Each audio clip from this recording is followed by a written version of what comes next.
콘솔 라이브 시청자 여러분 안녕하십니까. 삼성자산운용 장준호입니다. 매월 초 전해드리는 그 월간 시장 전망 세미나를 시작하겠습니다. 일반적으로 저희가 뭐 재밌는 제목도 붙이고 그러는데 뭐 장이 워낙 안 좋으니까 우리 제작진도 오늘은 얌전하게 그냥 하반기 주식 채권 시장 전망으로 제목을 달고 저희도 좀 조심스럽게 이제 진행을 한번 해보겠습니다. 되게 어려운 한 해가 계속되고 있는데요. 뭐 디프레션, 뭐 스태그플레이션, 뭐 우려가 뭐 언론지상에 계속 제기되고 있고 6월에도 뭐 글로벌 주식시장은 뭐 등락이 좀 있었습니다만은 지속 하락세 유지 중입니다. 7월 초에 약간의 반등 몇 차례 있었습니다만은 여전히 지수 살펴보니까 들어오기 전에 하락세고요. 그래서 오늘도 저희 삼성자산운용이 이제 현재의 어떤 경제적인 상황을 어떻게 보고 있고 뭐 주식채권 플러스 뭐 원자재 포함해서 글로벌 각 자산에 대해서 어떤 투자 전략이 적합한지 생각하고 있는지 한번 전해드리려고 또 자리에 앉았습니다. 저 항상 계속 함께 해주시는 저희 투자 전략 팀장, 투자 전략 인베스트먼트 스트래티지, 투자 전략계의 판다 이상원 팀장 나오셨습니다. 어서 오십시오. 안녕하십니까. 예. 오늘 진중하게 진행한다고 말씀하셨던 오늘 좀 것 같은데. 진중하게 해야 되는데 네. 아직 많이 안 들어오셔가지고 네. 시간 끌기용으로 네. 해봤습니다. 네. 전반적으로 뭐 팀장님 사실 지난해 말부터 상당히 이제 조목조목 그때 잘 짚어주신 거로 저는 기억이 나는데 네. 막상 또 이렇게 당하고 나면 네. 또 원망이 있기 마련이죠. 네. 좀 더 정확하게 얘기해 주시지. 네. 저는 뭐 전혀 그런 거에 뭐 연연하지 않습니다. 예. 네. 제가 여기서 저희 하우스가 지난해 10월부터 올해 주식시장이 안 좋을 거라고 얘기했다고 말씀드려봐야 예.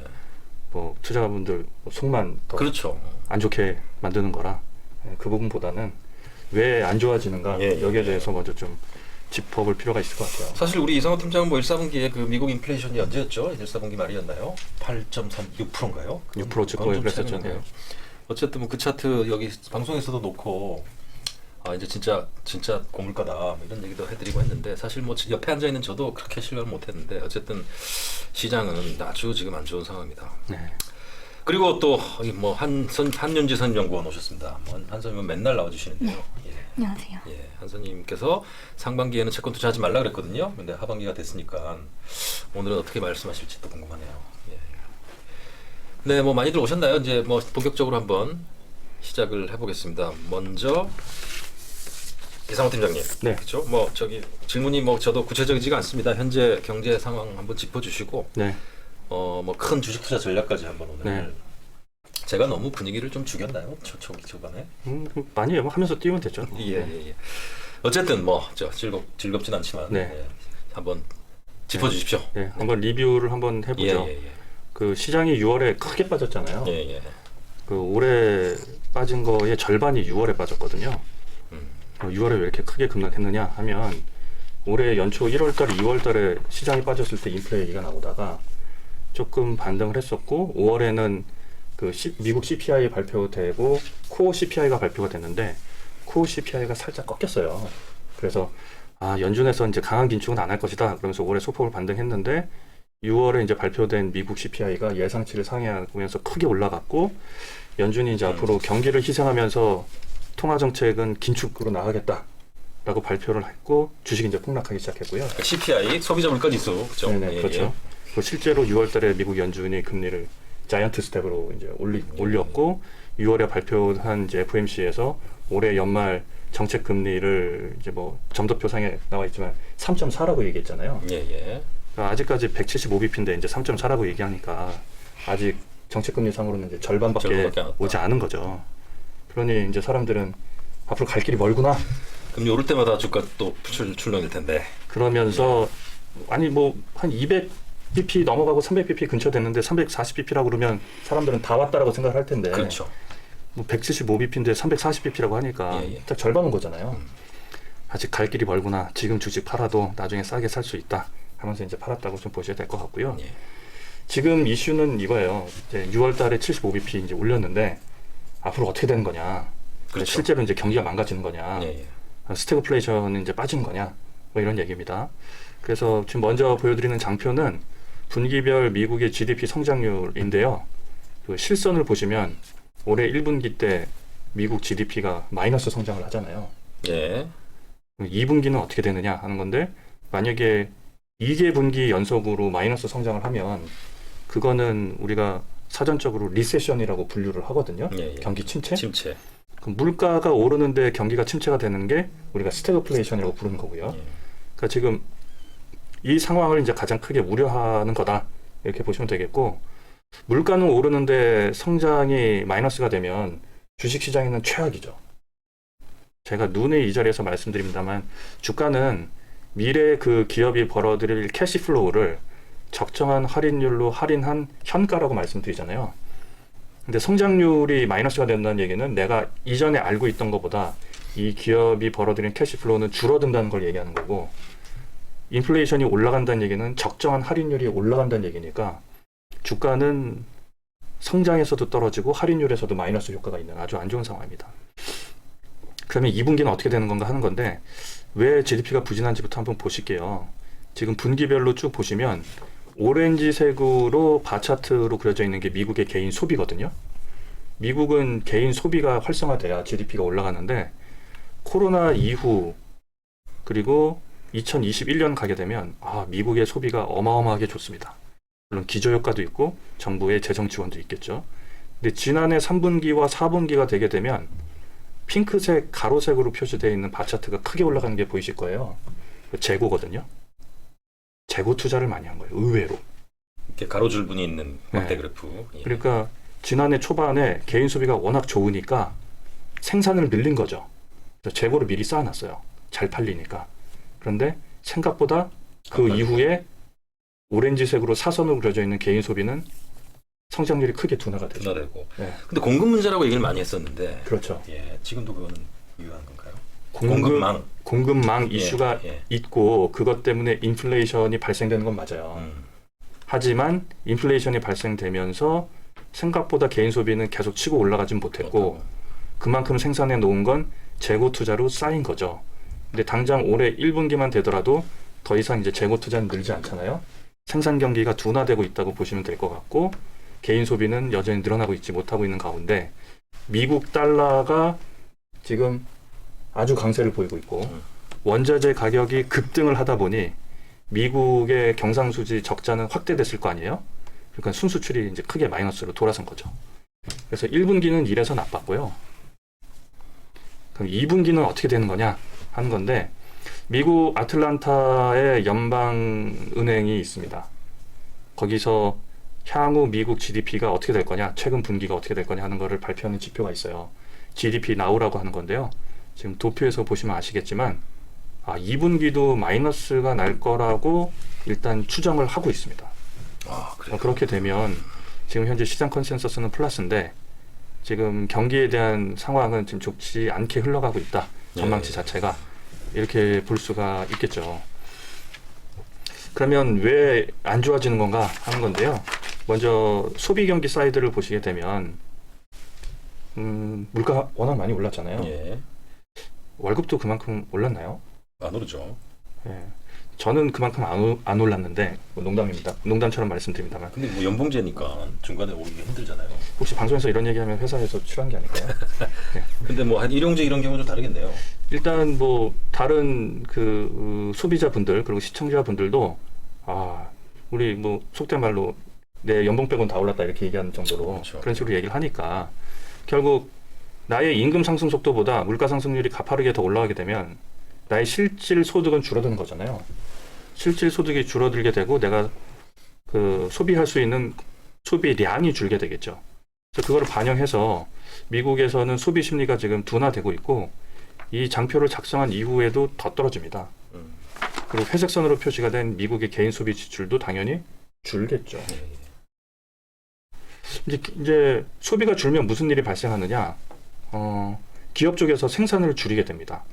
지금 보시는 도표는 미국의 그 회색선이 출하 대비 재고의 비율인데요. 출하는 제가 유통 채널 그리고 소비자 쪽으로 보내는 물건의 양이라고 보시면 되겠고, 그거 대비해서 재고가 얼마나 있는 거냐 하는 거를 회색선으로 그려놨는데, 제가 오른쪽에 그려놨고 오른쪽에 역축으로 그려놨잖아요. 지금 회색선은 내려가고 있지 않습니까? 예. 그러니까 출하되고 있는 양 대비해서 재고 수준이 지금 매우 높은 수준까지 이미 올라갔다고 하는 것을 보여주고 있는 거예요. 그럼 소비는 줄고 재고는 쌓여 있고, 그러면 출하를 줄여야겠죠? 생산을 줄여야겠죠? 그럼 생산을 줄이게 되면 나는 생산 시설에 대한 투자도 줄겠죠. 그래서 붉은색으로 표시가 된 미국의 고정자산 투자도 이제 피크를 치고 이제 서서히 이제 내려가는 그런 양상으로 나타나고 있다. 이렇게 말씀드릴 수가 있겠습니다. 잠시만요. 지금 잠시 채팅창이 이제 이거 안 되고 있거든요. 화면에. 예, 죄송합니다. 계속하십시오. 네. 그러니까 이제 전반적으로 현재 상황은 올해 인플레이션 때문에 통화 정책에 대한 우려가 불거졌고, 그리고 통화 정책은 가속화되고 있는 가운데 경기가 버틸 거냐 하는 건데, 지금 미국의 경기 상황을 보니 소비 경기가 먼저 둔화가 되었고, 그 다음에 재고가 많아서 생산 경기도 조금씩 차질을 빚고 있고, 그에 따라서 투자 경기도 좀 내려갈 것 같다. 이렇게 지금 말씀드리고 있는 상황입니다. 그래서 1분기에 이미 미국의 GDP가 마이너스 성장을 했으니 2분기에도 이런 상황이 지속이 되게 되면 실제로 경기 침체에 대한 그런 리스크는 더 확대될 수 있다. 이렇게 보는 게 맞는 것 같습니다. 그럼 이익 얘기를 한번 해볼게요. 저도 애널리스트라고 만나서 올해 이익 전망치 어떻게 되냐 이렇게 얘기를 해보면 전년 대비 별로 빠지지 않을 거다 이렇게 얘기를 해요. 그래서 실제로 그게 맞나 싶은데 약간 저는 우려하는 그런 목소리를 내고 있습니다.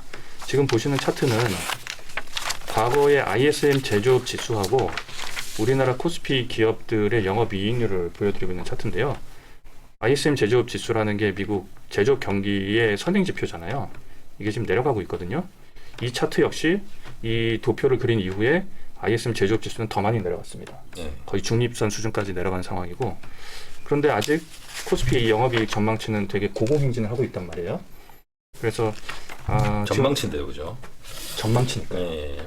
이제 그 앞에 있는 거는 다 실제치고요. 그러니까 실제치는 전망치 대비해서 좀 많이 하회할 가능성이 높아지지 않겠나 이렇게 좀 판단하고 있는 상황입니다. 그러면 왜 아직까지 전망치가 높게 형성되어 있느냐 하는 건데, 첫 번째는 이익이라고 하는 게 이게 명목 수치로 발생이 되잖아요. 그러니까 이런 거죠. 우리도 예를 들어서 작년에 연봉이 5천만 원이었는데 올해도 5천만 원이다. 그런데 물가는 그 사이에 10% 올랐다. 그러면 원래 나의 이익은 4,500만 원인데 5천만 원이 된 것처럼, 그래서 인플레 효과가 거기 반영돼 있다 이렇게 또 봐야 될 것 같고, 두 번째는 여기 표시된 게 영업이익률, 즉 마진 효과잖아요. 결국 내가 매출해서 비용을 차감한 건데, 내가 비용으로 인식이 되는 원자재는 지금 사는 게 아니라 6개월 전에 산 거예요. 쌀 때. 그리고 지금 판매는 비싼 가격에 내가 판매하고 있는 거죠. 판매 단가는 올라갔어요. 판매량은 늘진 않았죠. 그럼 당장은 뭐 사실 영업이익률이 좀 높을 수 있잖아요. 그래서 애널리스트들이 이제 아직까지는 안 내리고 있는 건데, 뭔가가 싸게 잡혔으니까. 앞으로 어떤 일이 발생하느냐, 이제 물건은 덜 팔리겠죠. 예. 그러면 고정비라는 건 있으니까 물건이 많이 팔리던 덜 팔리던 고정비가 있으니 마진은 떨어질 거란 말이에요. 두 번째, 내가 이제 앞으로 만들어내는 물건들은 이제 원자재를 싼 가격에 산 게 아니라 비싼 가격에 산 원자재들이 투입될 거 아니에요. 마진이 나빠질 거다 이렇게 보고 있습니다. 투자 전략에 대해서 이제 얘기를 할 텐데요. 제조업 경기가 지금 둔화되고 있다고 말씀드렸잖아요. 그래서 미국의 ISM 제조업 지수가 붉은색으로 표시가 되어 있고, 로우볼 주식 대비 하이베타 주식들의 성과가 나와 있는데 이것 따라 연동되고 있어요. 그래서 제조업 경기가 둔화되면 로우볼 주식이 더 아웃퍼폼을 할 거다. 하이베타 대비. 지금 이게 분자니까 이게 내려온다는 얘기는 로우볼이 이긴다는 얘기거든요. 그래서 저변동성 주식들에 주목을 하자 하는 거고요. 두 번째는 제가 뭐 지난해부터 누누이 말씀드렸는데, 금리 상승기에는 가치주를 사야 된다. 왜냐? 에쿼티 듀레이션이 짧으니까. 이렇게 이제 말씀드리고 있습니다. 추가적으로 근데 뭐 아까도 여기 뭐 중국 말씀도 하시는데, 사실은 중국이 약간 따로 놀다가 뭐 최근에는 또 좀 조정을 받았습니다만은, 일반적으로는 달러가 강세가 되거나 미국 금리가 오르면 이 신흥국의 어떤 자금들이 쫙 빠져가지고 미국 쪽으로 쫙 가서 미국 시장이 좋고 신흥국 시장이 조용해지는 경향들을 관찰했는데요. 지금은 뭐 전혀 그렇지는 않습니다. 네. 그러니까 전체적인 펀드 플로우가 미국 쪽으로 가지도 않는 모양이네요. 지금은 유동성 자체가 이제 회수되고 있는 상황이잖아요. 미국에서 쫙쫙 빨아당기고 있다고 보면 되나요? 들어가도. 일단 통화의 공급량 자체가 줄었고, 그리고 금리 자체를 이제 올리고 있으니까 자금에 대한 수요가 이제 줄어드는 거죠. 예. 기업 투자나 이런 쪽에서 크게 부담이 있을 수가 있는데, 예전에는 뭐 4% 수익이 난다고 하는 이런 비즈니스 프로젝트들은 내가 3%의 금리를 빌려가지고 하면은 1%가 남는 거였는데 지금은 그런 이제 프로젝트들은 이제 다 기각이 되겠죠. 예. 그래서 좀 줄 것 같고요. 여기 채팅창에 보니까 XXX님이 중국도 좀 가나 싶더니 내리네요. 이렇게 또 말씀을 해주셨고 저희 사회자님도 뭐 신고 말씀하셨는데 중국의 컨셉은 이거였어요. 뭐였냐면 다른 나라들은 인플레이션으로 다 고생을 하는데 중국은 인플레이션이 그렇게 압력이 높지 않다. 높지 않고 금리를 내렸다가 그렇죠. 가시화되지 않는다. 그리고 두 번째로는 그러다 보니 경기를 부양하기 위한 다른 정책들을 사용할 수 있다. 그러니까 미국은 인플레이션이 높아서 돈을 회수해야 되는데 중국은 인플레이션이 높지 않으니까 경기 부양책을 사용할 수 있다. 이런 거였거든요. 그 얘기는 중국은 돈을 많이 안 풀었다. 인플레이션이 이제 잡혔던 원인 중에 하나는 그거였죠. 경기를 봉쇄시켰잖아요. 예. 예. 그런 것도 있고 또 하나는 러시아 우크라이나 갈등을 통해 가지고 러시아가 자금난에 시달리다 보니 자기네가 생산하는 원자재를 어딘가는 팔아줘야 되는데 그거를 가져간 데가 중국이었고 중국은 그 러시아산 원유를 그 WTI 미국 서부 텍사스 중진류 대비해서 거의 30-40% 싸게 가져가니까 지금 팔릴 데가 없어가지고 스프레드가 어마하게 할인돼서 들어가잖아요. 그럼 이제 원가도 좀 싸지고 그리고 그동안에 경제 봉쇄하면서 경기 침체됐던 거를 이제 부양해야 될 이제 니즈도 있고 해서 이제 좀 올라갔는데 돌이켜 생각해 보면 과거에 미국이 좋을 때 중국이 안 좋았던 이유가 있었단 말이에요. 예. 이유는 그 미중 이제 갈등 때문에 또 미국이 중국을 두려워하면서 중국 득대는 일은 안 하겠다. 공급망을 이제 재편하겠다 하면서 한국한테도 와서 미국에 공장 지어달라고 그러고 중국의 업체들한테는 제재하고 이러면서 이제 많이 프레셔를 받았던 게 일부는 해소됐는데 그게 중국 시장을 계속해서 이끌어갈 호재인 건지 인플레이션이 좀 덜하다고 하는 게 여부는 아직 좀 그렇게 확실하진 않다 이렇게 좀 봐야 될 것 같습니다. 예, 뭐 지금 확신 중국이 뭐 좋다 이렇게 얘기할 수 있는 단계는 안 되는 것 같고 상대적으로 인플레이션이 적고 정책 여력이 높다는 건 인정하되 그게 장기적으로 중국이 아웃퍼폼한 거냐 하는 것에 대해서는 아직까지는 좀 판단을 보류하겠다 이렇게 말씀드려야 될 것 같습니다. 좋습니다. 하나 더 여쭤보고 싶은데 이제 뭐 이건 그 원자재가 여전히 YTD로 많이 올라 있는데요. 근데 뭐 거의 많이 반납한 모양새입니다. 그리고 이럴 때 불안할 때는 금이 올라야 되는데 금이 안 오른단 말이죠. 1700 지수가 대로 유지하고 있는데 그건 어떻게 좀 설명해 주시겠습니까? 그러니까 원자재를 구성하고 있는 항목들, 그러니까 S&P 그 골드만삭스 커머디티 인덱스를 보시게 되면 에너지는 고점 대비해서 조금 내려왔고 천연가스는 좀 많이 오른 모양. 천연가스는 여전히 좋고요. 예. 근데 천연가스는 이제 그 에너지 중에서도 차지하는 비중이 크진 않으니까. 좋고. 두 번째는 이제 산업금속. 산업금속 안 오른 것 같은데요? 거의 뭐 3분의 1 그죠? 토해냈어요. 은도 지금 뭐 엉망이고. 다 토해냈고요. 저도 은 좀 가지고 있는데. 그 다음에 농산물도 꽤 많이 내려왔습니다. 내려왔습니다. 반납을 하고 있습니다. 그 다음에 귀금속도 안 오르고 빠지고 있어요. 그러면은 무슨 현상이냐? 첫 번째는 공급망 이슈 때문에 원자재 가격이 급등을 했었는데 지금은 원자재가 올라가서 인플레이션이 발생하니까 이제 경기가 둔화되네 하면서 원자재 가격이 다 폭락을 한 거죠. 그 와중에 가장 많이 이제 폭락이라보다 이제 크게 하락을 했는데 경기에 가장 민감한 게 에너지하고 산업금속이잖아요. 그러니까 산업금속은 많이 빠졌고 에너지는 그래도 러시아산 이 원유가 차지하는 비중이 꽤 큰데 이 부분이 해결이 안 되다 보니 서방에서 생산하는 원유 혹은 중동에서 생산하는 원유만 갖고 시장에서 프라이싱을 하다 보니 좀 덜 빠지게 된 거고요. 죄송합니다. 그래서 이 문제를 또 해결하기 위해서 뭐 미국하고 또 사우디하고 이런 정치적인 협상도 있어야 되는 그런 상황이고 귀금속 가격은 왜 안 오르느냐? 그러니까요. 이렇게 불안하면 귀금속이 올라야 되는데. 네, 귀금속 가격이 안 오르는 이유는 제가 저번에도 그때 여기 텍스트에서 질문하셔서 2달 전에 한번 설명을 드렸던 것 같은데요. 그 귀금속 가격은 돈의 가치의 역의 방향으로 움직인다 이렇게 보시면 되겠습니다. 그래서 뭔 얘기를 하려고 그러냐? 인플레이션이 발생하면 화폐의 구매력은 떨어지잖아요. 금의 구매력은 유지가 되거든요. 왜? 예를 들어서 뭐 금 100g 너무 많나? 뭐 금 10g하고 소 한 마리랑 바꿀 수 있었다고 치자라고 했는데 소 가격이 10%가 올라가게 되면 화폐는 10%만큼 소 대비 가격이 떨어진 거잖아요. 근데 금은 유지가 되거든요. 그럼 금은 화폐 대비해서 10%가 오른 거죠. 가만히 있어도 좀 오른 거네요. 그러면. 그렇죠. 예. 그래서 인플레이션이 발생하면 금 가격은 올라갑니다. 그럼 금 가격은 언제 떨어지느냐? 금리가 올라가면 금 가격이 떨어져요. 예를 들어서 금리가 10%가 되면 화폐를 갖고 있으면 이자를 1년 뒤에 10%를 얻을 수가 있잖아요. 네. 근데 금을 갖고 있으면 1년 뒤에 아무도 그만큼 10%의 금을 주진 않거든요. 그럼 인플레이션이 촉발되기 시작했던 점은 이미 작년에 얘기가 나왔던 거고, 지금은 금리를 많이 올릴 거다라고 얘기를 하니까 실질 금리가 올라가는 거예요. 실질 금리란 즉 인플레이션 대비해서 금리가 올라가냐 떨어지냐 하는 건데, 올해는 실질 금리가 올라가니까 금 입장에서는 플러스 요인보다 마이너스 요인이 더 큰 거죠. 그래서 떨어지고 있다, 이렇게 보시면 되겠습니다. 그러고 보니 금이 또 오를 때는 그 경기가 안 좋아가지고 금리를 내리고 이럴 때군요.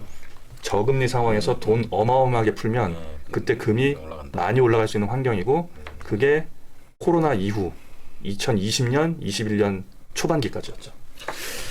좋습니다, 팀장님. 뭐 사실 주식 이렇고 채권 이런데 원자재까지 이러니 사실은 뭐 자산 배분이 무슨 소용이냐라는 생각이 들 정도로 지금 중간에 그런 생각이 드는데, 마지막에 여기 유리 딘님이 또 말씀하셨네요. 달러가 강하니까 안 오르지. 그러니까 맞는 얘기입니다. 이미 왜냐하면 모든 원자재 가격은 실질적으로 달러로 표시가 맞다니까요. 되니까 달러 강세가 빠지는 게 맞는데, 제가 설명을 드릴 때 아까 전에 뭐 에너지, 산업금속, 농산물 다 이제 그 카테고리 내에서 말씀드렸잖아요.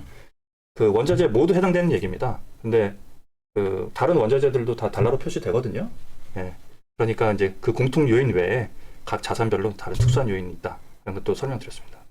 유리 딘님이 그 원자재 이런 쪽에 또 관심이 되게 많으시죠. 좀 까칠하신 것 같은데 하여튼 내공 있어 보이시네. 설마 까칠하다니 그런 말씀하시면 안 됩니다. 저희 시청자분께 시청해 주셔서 감사합니다. 리츠는 나중에 여쭤볼 거고, 이제는 한윤지 선임님 쪽으로 한번 가보죠. 뭐 채권 얘기도 좀 들어야 되는데요. 뭐 채권의 어떤 금리나 이쪽의 지수가 매우 크리티컬한데, 뭐 사실 상반기에는 채권 투자 그래도 좀 해야 되는 거 아니냐 그랬을 때 하지 말라고 그러셨거든요. 하반기에는 어떻게 해야 될지 쉽게 한번 설명해 주십시오.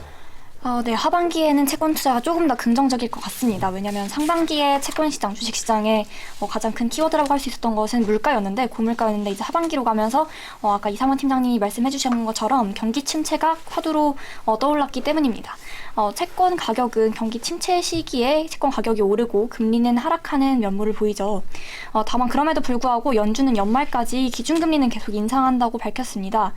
파월 의장은 그 경기 연착륙을 장담하지는 못한다고 말했어요. 경기 연착륙이라는 것은 경기가 천천히 하강으로 간다는 얘기죠. 그러니까 이 얘기는 결국에 파월 의장이 경기가 빠르게 하강으로 갈 수 있다는 가능성을 일부 인정한 건데, 그럼에도 불구하고 연준의 가장 큰 실패는 물가 안정에 실패하는 것이다 라고 말하면서 경기 침체가 오더라도 기준금리를 올린다고 말을 했어요. 연준과 싸우지 말라라는 얘기가 있듯이 연준이 이렇게 말했으면 분명히 기준금리는 3% 이상까지는 올릴 거고, 다만 연말까지 가면 제가 이 마지막 12월 달에 0.25% 올리는 게 약간 불투명하다라고 해놨는데, 이 12월에는 보통 연준이 1년에 4번 기준금리 인상 경로를 수정하는데 9월, 12월 2번 남았습니다. 이 12월로 가면 침체 우려가 굉장히 강해져서 인상 경로를 다시 내릴 수도 있다는 생각이 듭니다. 그래서 7월, 9월까지 물가 상승 압력이 크기 때문에 연준은 7월에 자이언트 스텝인 75bp 0.75%포인트 인상을 하고 9월에 50%포인트 인상을 한 뒤에 11월에는 다시 베이비 스텝으로 돌아설 것 같아요. 0.25 올리고 12월에는 오히려 예고했던 거와는 다르게 올리지 않을 수도 있을 것 같다는 생각입니다. 그래서 지금 좀 특이한 점을 보시면 보통 10년금리, 그러니까 장기, 향후 10년에 대한 평균금리를 나타내는 건데, 이 금리는 이 빨간색으로 표시되어 있는 연말 기준금리 예상치보다는 항상 높은 수준을 유지해 왔습니다. 왜냐하면 기준금리는 하루짜리 금리이기 때문에 굉장히 단기죠. 그래서 10년금리가 이 기준금리보다는 높아야 되는데, 최근에 특이한 점이 이 파란색 선인 10년금리가 빨간색 선인 기준금리 예상치보다 좀 내려와 있어요. 왜냐하면 10년금리는 기준금리에다가 경기에 대한 생각을 더한 정도의 금리인데, 이 경기가 침체로 갈 것이라는 우려가 강하게 반영되면서 10년금리가 기준금리보다 더 내려온 거죠. 그래서 이런 현상을 장단기 금리 간 역전이라고 표현을 하는데, 연말까지 이러한 역전 우려가 지속될 것 같습니다. 다음 도표 보시면 이거는 미국의 GDP랑 그 10년금리, 기준금리 스프레드를 같이 그려놓은 차트입니다. 이 10년금리, 기준금리 스프레드 빨간색 선이 아래로 갈수록 역전을 나타내는, 그러니까 침체를 반영했다는 뜻입니다. 채권시장이 침체를 반영하면 이 빨간색 선이 아래로 가는 거고, 회색 선은 실제로 침체가 나왔는지에 대한 막대예요. 이 GDP 전분기 대비 성장률인데 이 막대가 아래쪽으로 가면 전분기 대비 역성장했다는 뜻이죠. 그래서 과거에도 보면 역성장했을 때마다 빨간색 선이 아래로 빠르게 내려온 것을 확인하실 수 있고, 이번에도 2분기에 역성장을 했습니다. 앞서서 팀장님이 말씀해 주신 것처럼 2분기에도 역성장할 가능성이 크고요. 다만 이번에는 기술적 침체더라도 실제로 침체라고 아직 단언하기에는 이르기 때문에 이 장기금리와 기준금리가 역전이 되더라도 소폭에 그칠 것이라고 생각이 듭니다. 그래서 결국에 미국 같은 경우에는 7, 8월 달에 물가 고점을 확인한 이후에 점차 금리는 완만하게 하락을 할 것 같고요. 지금 금리가 3% 근처로 매우 높은 수준이기 때문에 이 말은 만약에 10년짜리 채권 금리가 3.5%다라는 말은 10년 동안 팔지 않고 그 채권을 보유했다면 매년 3.5%의 수익률을 보장받을 수 있다는 뜻입니다. 그래서 지금 이 금리가 매우 많이 올라왔기 때문에 한 7, 8월 달부터는 채권 펀드 진입의 적기라고 생각이 듭니다. 다음으로 지금 댓글창에 브라질 채권 전망 질문을 주셨는데, 신흥국에 대해서도 간단히 말씀을 드리겠습니다. 과거에 미국이 기준금리를 인상해서 경기가 침체했던 사례가 지금이 처음이 아니에요. 2013년에도 미국이 기준금리를 빠르게 올리면서 금리가 급등발작, 테이퍼 텐트럼이라는 사례가 있었습니다. 이 시기에 신흥국에서 자금 유출이 굉장히 빨리 일어나면서 신흥국 채권 시장 안 좋았었어요. 그래서 이 2010년 초반에 브라질 채권 많이 팔았었는데 이때 수익률이 많이 깨졌었죠.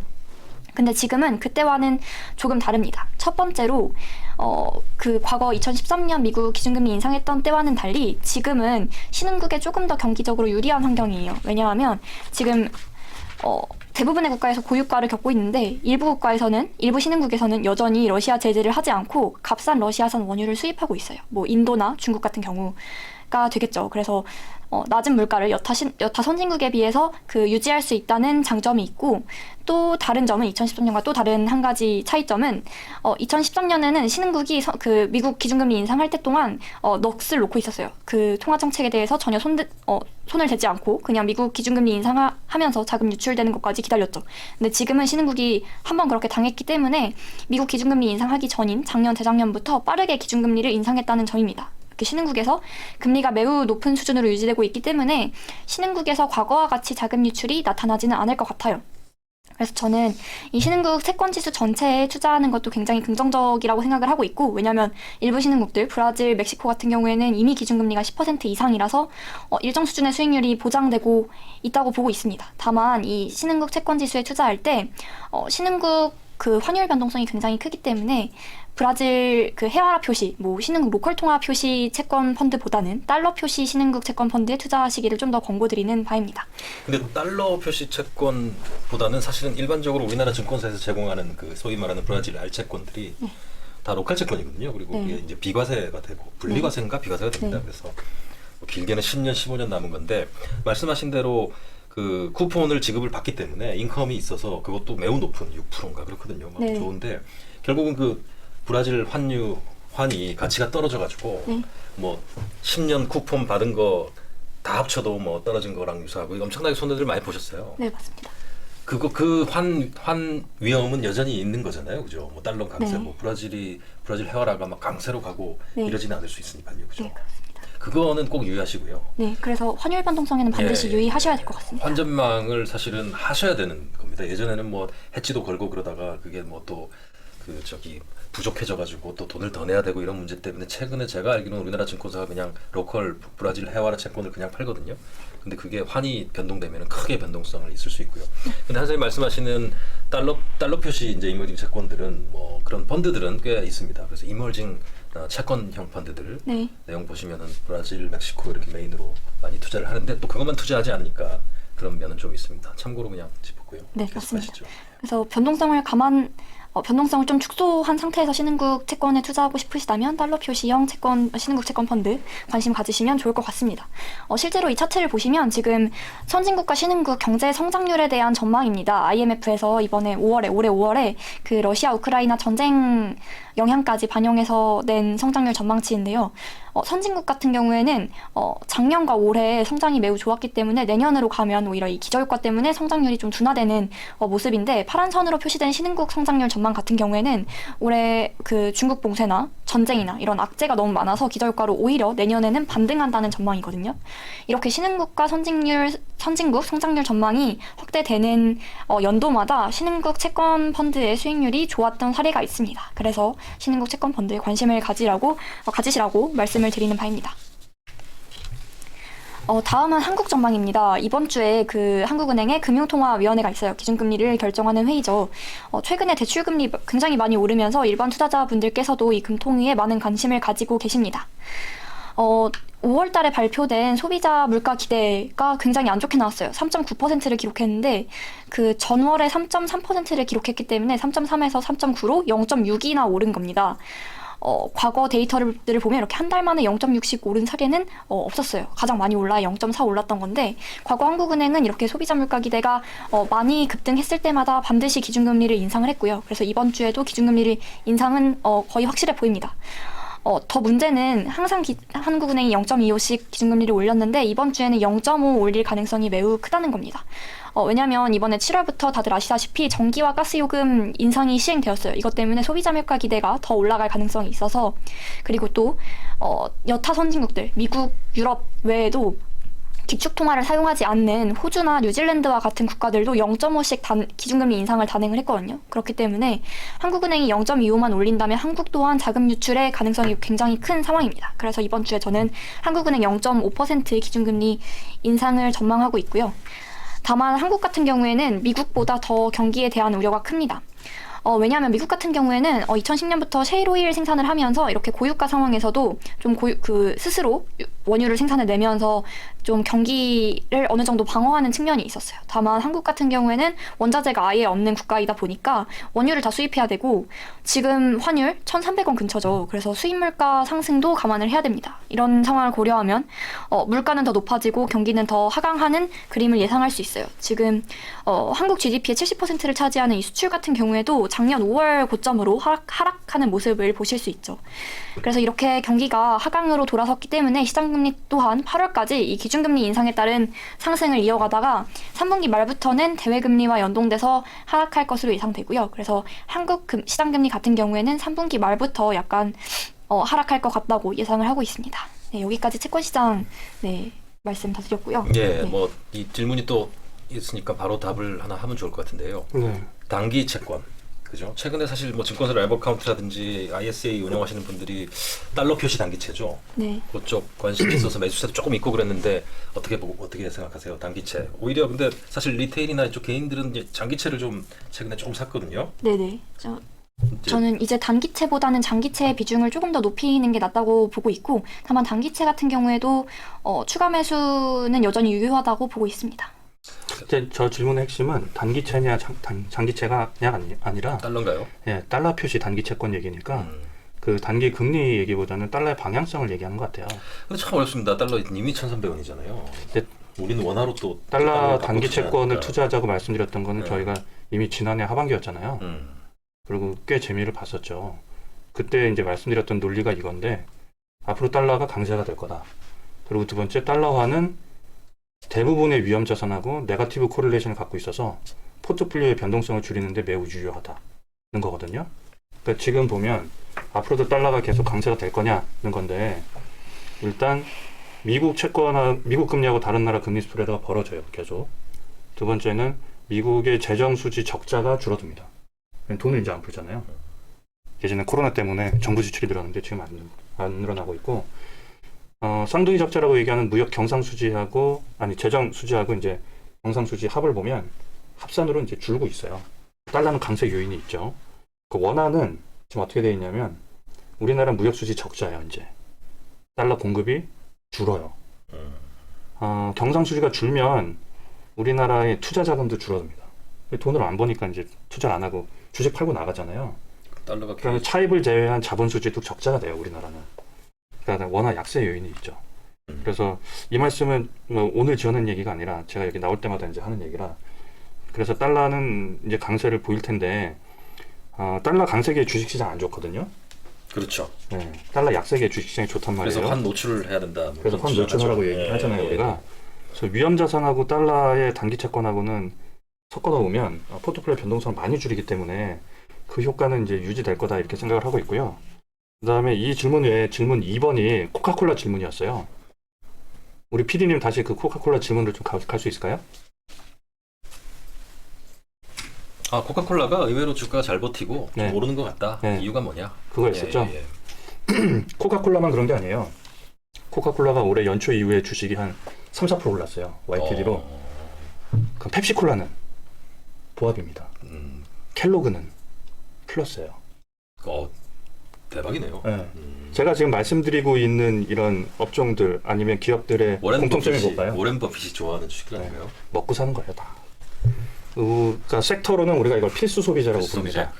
두 번째는 이 기업들의 수익성, 즉 ROE의 변동성이 매우 작아요. 성장주 아니죠, 그죠? 완전 가치주죠. 그리고 얘네가 뭘 많이 하죠? 배당을 많이 하잖아요. 경기가 나빠지게 되면 경기 방어주 중에서 필수 소비재, 금리가 올라가게 되면 가치주와 그다음에 고배당주, 왜냐 에쿼티 듀레이션이 짧으니까. 앞으로 리세션이 온다 그러면 이익의 변동성이 작은 퀄리티 스타일들이 유사할 텐데 얘네는 이익의 변동성이 작고 재무 건전성이 매우 좋은 퀄리티 스탁들이죠. 그래서 지금 말씀드렸던 특징들, 제가 코카콜라의 바텀업 애널리스트는 아닙니다만 지금 시장 대비 아웃퍼폼하고 있는 섹터는 필수 소비재, 그 다음에 스타일은 가치주, 고배당주, 퀄리티 스타일, 얘네들의 그 공통 분모에 있는 기업들이라고 보시면 될 것 같습니다. 또는 뭐 질문 4, 그죠? 네. 이 인버스, 네. 풋옵션. 네. 이건 뭐 개인적인 생각들을 편히 한번 네. 각자 얘기해 보시는 게 좋을 것 같아요. 정답이 있겠습니까? 정답은 없죠. 근데 저희가 이제 자산 배분을 하고 투자를 할 때는 그 투자 자산이 기본적으로 가지고 있는 캐리 수익률이 기본이 돼야 될 것 같고, 네. 그거는 이제 이 채권의 쿠폰과 주식의 배당, 그리고 미래 캐시플로우가 이제 발생시키는 이제 성장성 등을 하는 건데, 인버스하고 풋옵션은 이제 캐리 쿠폰이 없고 시장의 다이렉션에 베팅을 하는 건데, 시간이 지날수록 이 마이너스 쿠폰이 있잖아요. 시간 가치 때문에 소멸이 되니까. 그래서 저거는 투자 자산이라고 저는 생각을 하질 않고 완전 이제 해지. 예, 아니면 해지가 아니라면 이제 투기로 이제 분류를 하고 있고요.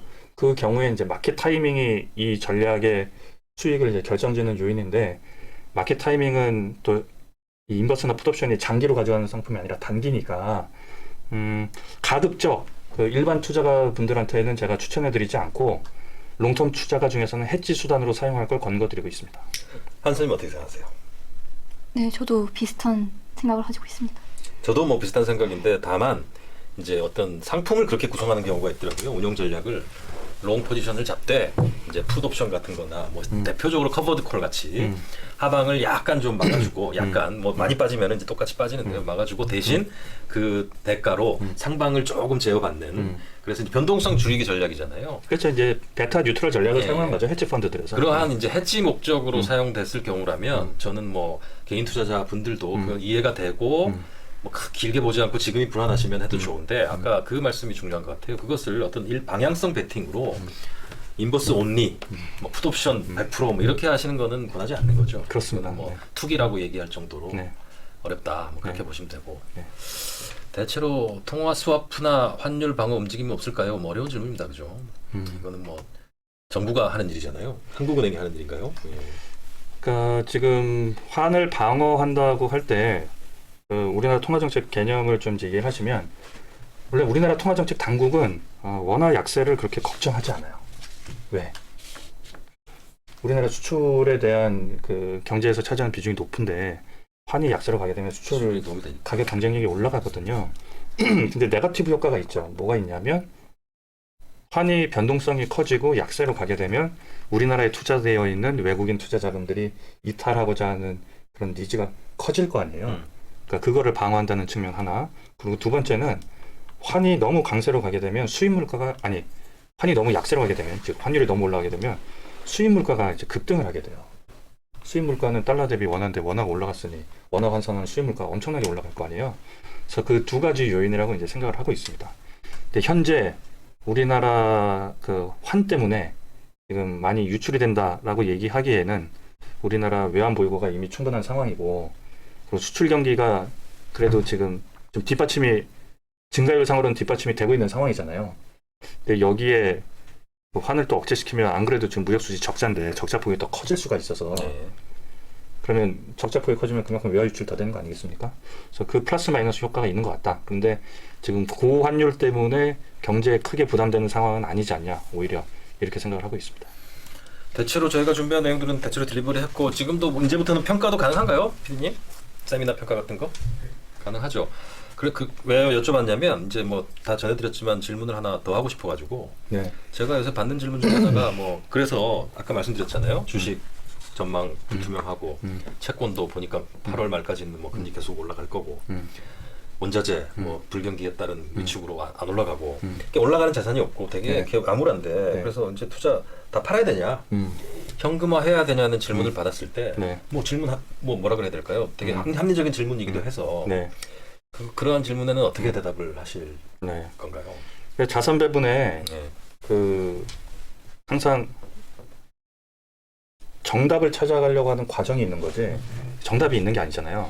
자산 배분하는 이유가 수익률은 크게 훼손시키지 않는 가운데 변동성을 제어하려고 하는 거거든요. 예. 여러 개 믹스를 하면서. 예. 근데 어느 한 에셋에 또 지나치게 치우치는 거는 여기서는 뭐 주식 나쁘다고 얘기하는데 주식 반등하면 그것도 못 먹을 거 아니에요. 못 먹잖아요. 그죠? 그러니까요. 예. 그거 피하자고 자산 배분하는 거거든요. 다만 자산 배분을 하더라도 주식을 늘릴 거냐 줄일 거냐, 아니면 주식 중에서도 내가 주식을 편입한다 그러면 어느 지역에 어느 섹터에 어느 스타일을 살 거냐, 예. 이런 얘기입니다. 그래서 지금 저희가 뭐 여기 방송도 나오고 있지만 저희 고객분들 뭐 기금도 있고 뭐 정부 자금도 있고 그다음에 개인 고객도 있고 한데 말씀을 드릴 때 드는 생각은 첫 번째, 안전한 확정금리 상품이 어느 정도 좀 필요하다. 요즘에 확정금리 이제 올라가고 있으니까요. 두 번째로는 주식하고 채권의 콜레이션이 떨어져 있으니까 포트폴리오 변동성을 줄이기 위해서 아까 전에 말씀드렸던 변동성이 없는 확정금리 상품이나 주식 채권과는 다른 위험 프로파일을 갖고 있는 그런 상품들을 좀 찾아보셔서 편입하자, 이런 얘기를 하고 있고, 주식에 대한 전략은 아까 전에 말씀드린 것과 똑같습니다. 금리 올라갈 때에 내가 변화가 작으려고 하면 일단 저변동성, 그 다음에 가치주, 고배당, 퀄리티 스타일, 섹터로는 필수 소비재, 경기 방어주, 이런 것들을 좀 적극적으로 편입하자 하는 얘기. 그 다음에 채권 같은 경우에는 제가 롱 드레이션 같은 경우에 그 금리 민감도가 크니까 이제 좀 피하자고 말씀을 드렸고, 이제 하반기로 가게 되면 될수록 이제 채권 듀레이션 좀 긴에도 이제 편입을 고려해 볼 필요가 있다. 벌써 좀 투자를 하세요, 펀드들도. 저희가 그 얼마 전에 또 자료를 냈는데 스태그플레이션 하에서의 그 자산 배분 전략이라고 해가지고 거기서는 지금 저희가 단언을 할 수 없습니다만 스태그플레이션 환경이 되면 과거의 본의 그리고 저희 시뮬레이션상 주식보다 채권이 더 유리한 환경이 되더라라고 이제 말씀드린 바도 있습니다. 그래서 6월 펀드 플로우가 업계가 단기채가 빠지고요, 장기채가 더 늘었어요, 펀드가. 저 그거 보고 되게 놀랐는데 기관들도 다 섞여 있는 거거든요. 그래서 이제는 대비를 하는구나, 그런 생각도 들었습니다. 그러니까 지금 주식이 많이 빠졌지만 스태그플레이션에 빠지게 된다 그러면 주식이 반등한다고 하는 기대치는 또 떨어질 거 아니에요, 경기 나쁘니까. 채권 같은 경우에는 금리가 많이 올랐지만 스태그플레이션이 되게 되면 더 금리를 계속해서 올리기는 쉽지 않겠구나, 이렇게 바뀌거든요. 네. 그렇게 되면 높아진 채권 캐리에 그쵸, 자본 수익에 대한 기대심도 커지니까 네. 주식의 기대 수익률은 과거 대비해서 개선되지 않는데 채권에 대한 기대 수익률은 과거 대비 이제 개선이 되겠죠. 그렇게 되면 이제 채권의 수요가 몰려들 거고, 이런 우리의 생각이 과거에도 현실화 됐었냐 하고 이제 살펴보면 과거를 보면 과거의 데이터도 우리한테 그렇다라고 답변을 하더라는 거죠. 좋습니다. 한소연님, 뭐 그래도 이 말은 내가 좀 하고 끝내야 되겠다는 말 없습니까? 네, 말씀드렸다시피 이제 하반기부터는 채권에 대한 관심을 좀 더 늘리셔도 될 것 같고, 뭐 선진국도 좋지만 신흥국 채권 투자에도 좀 더 관심을 기울이면 좋다. 또 신흥국 중에서는 그리고 라틴 중에서는 로컬 통화 표시보다는 달러 통화 표시에 관심을 기울이자라는 말씀을 다시 한번 드리고 싶습니다. 예, 오늘 두 분 수고하셨고요. 이제 뭐 방송 마칠 시간입니다. 좀 뭐 과격한 발언입니다만은 왜 그 격언이, 시장은 불안의 벽을 타고 오른다라는 뭐 증시 격언이 있지 않습니까? 만약 저희가 매월 말씀드리고 있듯이 전 세계 자산의 고루 분산 투자해서 장기적으로 가져가시는 분이라면 사실 투자 성과가 부진하시겠지만 또 그렇게 막 선정적으로 언론에서 보도하듯이 막 그렇게 급락을 맞으셨지는 않지 않을까 싶습니다. 그래서 뭐 너무 낙담하거나 그러지 말고요. 저는 개인적으로 투자 전문가는 아니지만 이러한 시기에 항상 투자 기회들은 찾아온다는 경험과 생각을 가지고 있습니다. 그래서 너무 일희일비하지 마시고요. 차분히 조금씩 투자 기회를 찾아보시면 좋을 것 같습니다. 저희 펀드 솔루션의 월간 세미나가 매월 조금이라도 참고가 되신다면 기쁘겠습니다. 오늘도 수고하셨습니다. 감사합니다.